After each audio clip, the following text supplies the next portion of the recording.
4 రోజుల నుంచి కూడా అధికారులందరూ కూడా రైతులంతా పగలంతా కష్టపడి పనిచేసాం.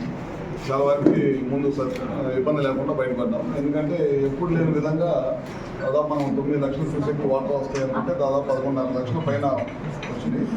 ముఖ్యమంత్రి గారు చెప్పేది ఏంటంటే ఒక ప్రాణ నష్టం కూడా జరగకుండా మనం చేయాలనే దానికోసం దాంట్లో అయితే సక్సెస్ అయ్యామని చెప్పి నేను అనుకుంటా ఉన్నాను.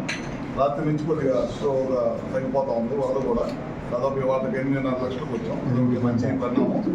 దాంతోపాటు ఇప్పుడు మళ్ళీ కొద్దిగా వర్ష సూచన కనపడుతుంది. ఇప్పుడు కూడా కొద్దిగా జాగ్రత్తగా ఉండాల్సిన అవసరం ఉంది. ఎక్కడైతే మనం బ్రిడ్జెస్ ఉన్నాయి అక్కడ అన్నీ కూడా శానిటైజ్ చేసి కాపాడుతున్నాం. మళ్ళీ ఇప్పుడు వర్షం పడేటప్పుడు మళ్ళీ ఏదన్నా తడిచి మళ్ళీ నానిపోయి ఏదన్నా దెబ్బతింటే బ్రిడ్జెస్ దగ్గర ఒకసారి అది ఒకటి జాగ్రత్తగా ఉండాలని చెప్పి ఇరిగేషన్ వాళ్ళు మన డిపార్ట్మెంట్ వాళ్ళు ఒకటి జాగ్రత్తగా ఉండాలి. అదొకటి. ఇంకోటి ఏమైందంటే నేను తిరిగేటప్పుడు గమనించింది ఏంటంటే హైవే మీద బ్రిడ్జెస్ పట్టాయి రోడ్స్. నేను కూడా మీకు ఒకసారి చెప్పాను, అది అటెండ్ అయ్యారో లేదో నాకు తెలియదు. కంప్లీట్ అయిపోయిందా? అట్లాంటివి పడినప్పుడు ఇమీడియట్గా మనం అటెండ్ అవ్వాలి. లేదంటే రోడ్డు మీద ట్రావెల్ అయ్యేటప్పుడు యాక్సిడెంట్స్ అయితే కనుక చాలా పెద్ద ప్రమాదం జరిగేటప్పుడు వాటిని కూడా వీటితో పాటు వాటిని కూడా చూసుకోవాల్సిన అవసరం ఉంది. ఇంకోటి వచ్చేసరికి ముఖ్యంగా 4 రోజుల నుంచి కంటిన్యూగా పనిచేస్తూ ఉన్నారు. మనకి ఇప్పుడు అద్దంకి పచ్చూరు ఈ పక్క పెద్ద ఈ వర్షం ప్రభావం లేదు. సరిపోయినంత వర్షం, వ్యవసాయానికి సరిపోయినంత వర్షం మాత్రమే ఉంది. కంటిన్యూగా పనిచేస్తున్నారు కాబట్టి అక్కడ ఉన్న అధికారులు, అగ్రికల్చర్ అధికారులు కానీ, హౌసింగ్ సంబంధించి కానీ, మిగతా ఎవరైతే అధికారులు ఉన్నారో వాళ్ళందరూ కూడా రేపటి నుంచి సపోర్ట్ కింద తీసుకోవచ్చు. అదే కాకుండా ప్రకాశం జిల్లా నుంచి కూడా కొంతమంది అధికారులు కూడా, ఎందుకంటే కంటిన్యూగా పనిచేస్తున్నారు 24 గంటలు, వాళ్ళు కూడా ఇబ్బంది లేకుండా ఉండాలంటే కొద్దిగా సపోర్ట్ కూడా కావాలి. అది కూడా ఒకసారి తీసుకోవాలని చెప్పి కోరుకుంటా ఉన్నాను.